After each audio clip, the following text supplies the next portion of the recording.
सत्कार योग सत्संगत जी, राधा स्वामी जी। आज का सत्संग है सिमरन। सिमरन संस्कृत पद स्मरण का अप्रसंग है जो स्मृ धातु से बना है और जिसका अर्थ है याद करना। इसके और भी कई अर्थ हैं, जैसे अपने इष्ट की छवि को हृदय में स्थापित करके उसको याद करना, उसको अपने जीवन का अंग बना लेना और उसी में जाग उठना। इसमें योग के अंग यम नियम, आसान प्राणायाम, प्रत्याहार, धारणा, ध्यान और समाधि स्वाभाविक रूप में आ जाते हैं। सिमरन या जप योग का एक आवश्यक अंग है। इसके बारे में गीता में लिखा है,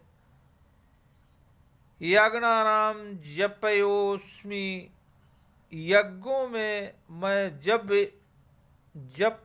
यज्ञ हूँ, अर्थात जप सबसे उत्तम यज्ञ है। धुनात्मक नाम से जुड़ने के लिए अंतर्मुख होना आवश्यक है, परंतु यह जीव अनादिकाल में बाहरमुखी चला आ रहा है। संत इसे सिमरन द्वारा सच्ची मूर्खता प्राप्त करने को शिक्षा देते हैं। हम सब इंद्रियों के द्वारा बाहरमुखी होते हैं, पर वे इंद्रियां जिनके द्वारा हमारी छवि, हमारी वृत्ति विशेष तौर पर बाहर जाती हैं, वे तीन हैं, जिह्वा, नेत्र और कान। जबान के द्वारा हम लोगों के साथ बात करते हैं और अपने विचार उन तक पहुंचाते हैं। उन्हीं का सुमिरन करने से हमारे मन और बुद्धि में संसार के विचार प्रवेश करते रहते हैं। आँखों के द्वारा हम संसार के पदार्थों को देखते हैं और उनके रूप हमारे अंदर बसते रहते हैं, और वे कानों के द्वारा संसार का जिक्र या वृत्तांत सुन सुनकर हम उसी में मग्न हो जाते हैं। यदि इन इंद्रियों से ख्याल का बाहर जाना रुक जाए और बाहर से संस्कारों का ग्रहण होना बंद हो जाए, तो हम अंतर्मुख होकर सच के भेद के ज्ञाता हो सकते हैं।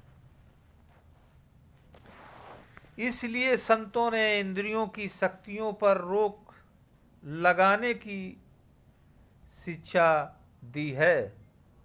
बोलने की शक्ति पर सिमरन की, देखने की शक्ति पर ध्यान की और सुनने की शक्ति पर आंतरिक शब्द की ध्वनि की, इन तीनों साधनों की बहुत आवश्यकता है। इसमें पहला स्थान है सिमरन का। जब हम अपनी वृत्ति का ख्याल को अंतर्मुख करना चाहते हैं, तो रह रहकर जो ख्याल हमको आते हैं वे दुनिया के ख्याल हैं। घर बार, दफ्तर, दुकान और अन्य स्थानों के दृश्य अथवा रिश्तेदारों, दोस्तों और दुश्मनों की शक्लें जो हम देखते रहे हैं हमारे सामने आ जाती हैं और बार बार उनकी याद हमको अंतर्मुख होने से रोकती हैं। इसलिए अभ्यासी के लिए सबसे पहले सीढ़ी इन विघ्नों को दूर करना है। जो संस्कार इन इंद्रियों के द्वारा हमारे चित्त, अंतर्मन या अवचेतन मन में जमा होते जाते हैं और जो विचार बैठे बिठाए अनायास ही हमारे अंदर अपने आप उठते हैं। उनको दूर करना दूसरी सीढ़ी है। इन दोनों सीढ़ियों को चढ़ जाने पर ही अभ्यासी को अंतर्मुक्ता प्राप्त हो सकती है। हमारा मन कभी निश्चल नहीं बैठता। उसकी आदत है लगातार भागते रहना। वह निरंतर दुनिया के ख्यालों की तरंगें उठाता रहता है, दुनिया का सिमरन करता रहता है। जन्म जन्मांतरों से उसे बाहर संसार में भटकने की आदत पड़ गई है। बाल बच्चे, परिवार, पत्नी, धन दौलत आदि के मोह में उलझकर वह सदा उनकी ही याद में, उनके ही सिमरन में डूबा रहता है। उसे संसार के सिमरन की आदत हो गई है। अतएव वह आवश्यक है कि इस सिमरन को सिमरन के द्वारा ही काटा जाए। जिस प्रकार पानी की मारी हुई खेती पानी से ही हरी होती है, संतों ने इस संसार के स्मरण अथवा सिमरन को परमात्मा के सिमरन द्वारा दूर करने का उपाय बताया है। इस सिमरन का तरीका किसी पूर्ण संत से भली प्रकार समझा जा सकता है। वैसे तो सब लोग किसी न किसी रीति से सिमरन करते हैं। कई लोग माला के द्वारा जाप करते हैं। इसमें ख्याल दो और रहता है। एक ओर तो मानकों को फेरने में और दूसरी ओर मेरु को पहुंचकर माला को उलटने में। इसके द्वारा पूर्ण एकाग्रता नहीं होती। जब तक माला फेरते हुए मन साथ में रहता है, कुछ लाभ होता है, लेकिन आदत पड़ जाने पर उंगलियां मानकों को फेरने में लगी रहती हैं और मन बाहर दौड़ता फिरता है। कबीर साहब फरमाते हैं कि मन की माला सच्ची है और मालाएं तो नकली हैं, संसार के दिखावे हैं। यदि बाहर की माला फेरने से हरि मिल सकता तो रहट को, जिसके गले में दिन रात माला फिरती रहती है, हर मिलना चाहिए था। कबीर माला मनहि की और संसारी भेक, माला फेरे हर मिले तो गले रहट के देख।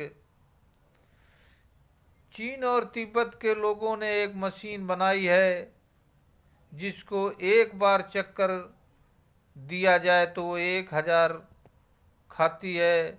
उसमें एक मंत्र लिखकर डाल दिया जाता है। जो कोई मंदिर जाता है उसे चक्कर देखकर खुश हो जाता है कि मैंने इतने 1000 मंत्र का जाप कर लिया। किंतु इस प्रकार के जाप से एकाग्रता और आत्मिक शांति कैसे प्राप्त हो सकती है। कई लोग जिह्वा द्वारा जप करते हैं या करते समय जब तक साथ में ध्यान लगा रहता है कुछ लाभ होता है, पर इसमें भी आदत पड़ जाने पर जबान माला की भांति मुंह में फिरती रहती है और मन बाहर भटकता रहता है।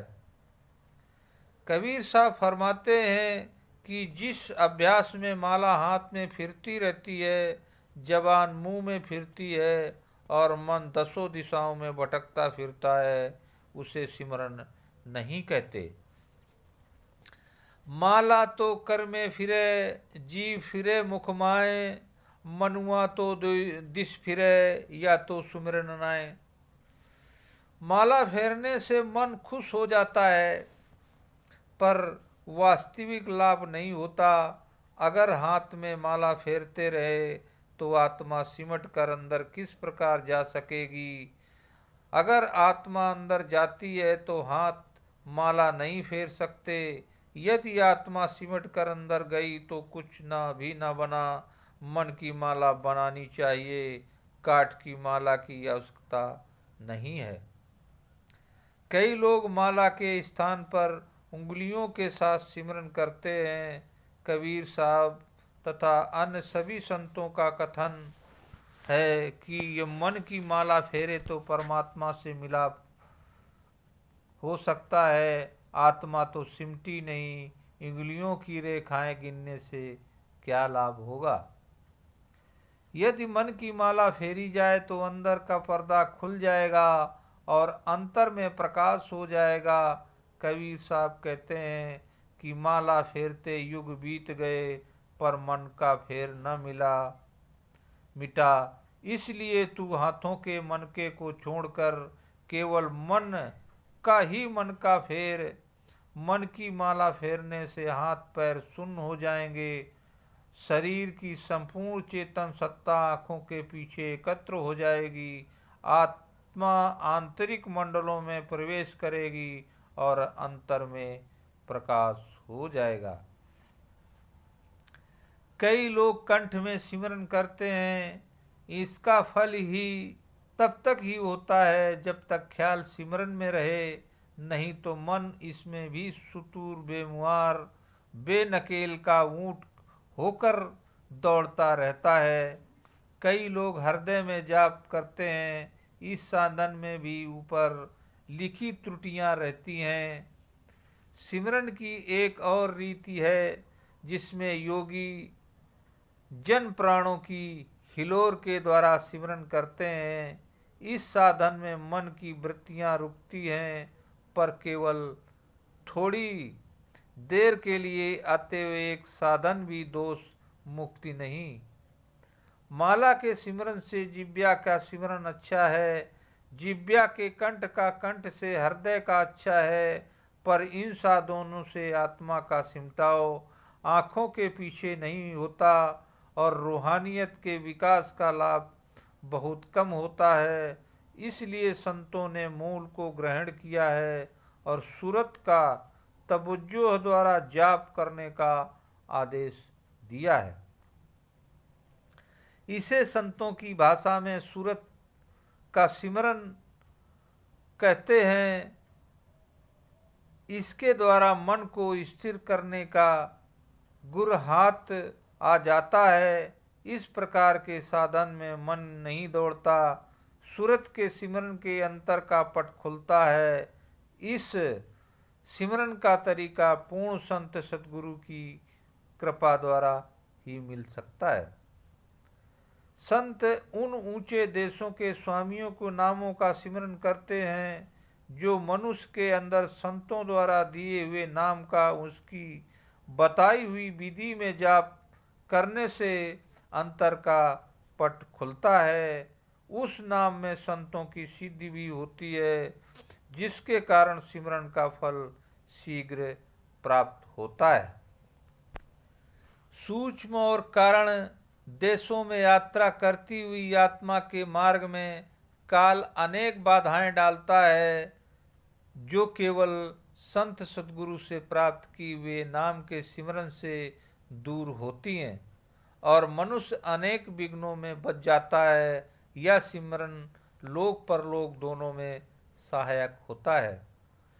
इसलिए सब संतों की वाणी में गुरु के वचनों से प्राप्त नाम के सिमरन का आदेश मिलता है।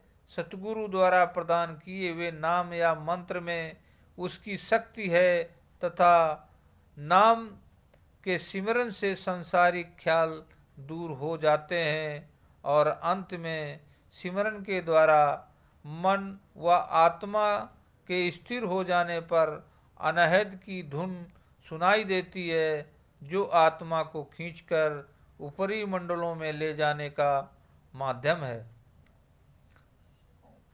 बाहर के नामों का सिमरन करते हुए आंतरिक नाम के साथ संबंध हो जाता है। नाम का सिमरन एक उत्तम रसायन है या आत्मा का भोजन है। सिमरन सदा भाव और विश्वास के साथ करना चाहिए, प्रेम और सच्चाई के साथ करना चाहिए। भाव सहित सिमरन करने से मनुष्य को एक नशा सा प्राप्त हो जाता है, जिसके द्वारा वह शरीर और भौतिक वातावरण को भूल जाता है और परमेश्वर की उपस्थिति का अनुभव करता है। उसके अंतर में आनंद और शांति, आस्तिक शक्ति का प्रवाह आ जाता है। सिमरन की इस अवस्था को पाकर वह निहाल हो जाता है। सिमरन पूरी लगन के साथ करना चाहिए, पर इसके लिए दुनिया के काम काज को छोड़ने की आवश्यकता नहीं है। काम भी करते रहना है और मन को सिमरन में ही लगाए रखना है। जिस प्रकार स्त्रियां पानी भरने जाती हैं, उसके सिर पर घड़ा है, ऊंची नीची जमीन है, वे आपस में बातचीत भी करती हैं, पर उनका ख्याल घड़े में ही रहता है। इसी प्रकार संसार का काम काज करते हुए ध्यान सदा मालिक के नाम के सिमरन में रहना चाहिए। सिमरन की सही अवस्था के बारे में कबीर साहब कहते हैं, तन थिर मन थिर बचन थिर सूरत निरत थिर होए, और कह कबीर इस पलक को कल्प न पावे कोय। अर्थात यदि तन स्थिर हो, मन अडोल हो और अंतर में सूरत और निरत दोनों एक स्वर में हो, तो सिमरन की एक पलक भर भी इस अवस्था की बराबरी कल्प भी नहीं कर सकता। गुरु गोविंद सिंह भी कहते हैं, एक चित्त जिय छिन एक ध्यायो, और काल फांस के बीच न आयो। इस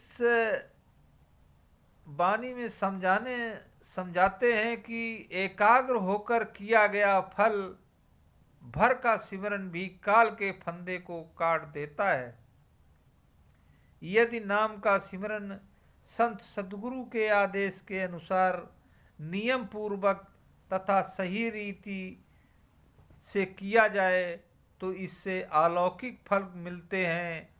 आत्मा जो शरीर के रोम रोम में रची हुई है, शरीर के 9 द्वारों को छोड़कर सिमट कर 10वें द्वार जो आँखों के पीछे है में आ जाती है, और शरीर बिल्कुल शून्य हो जाता है।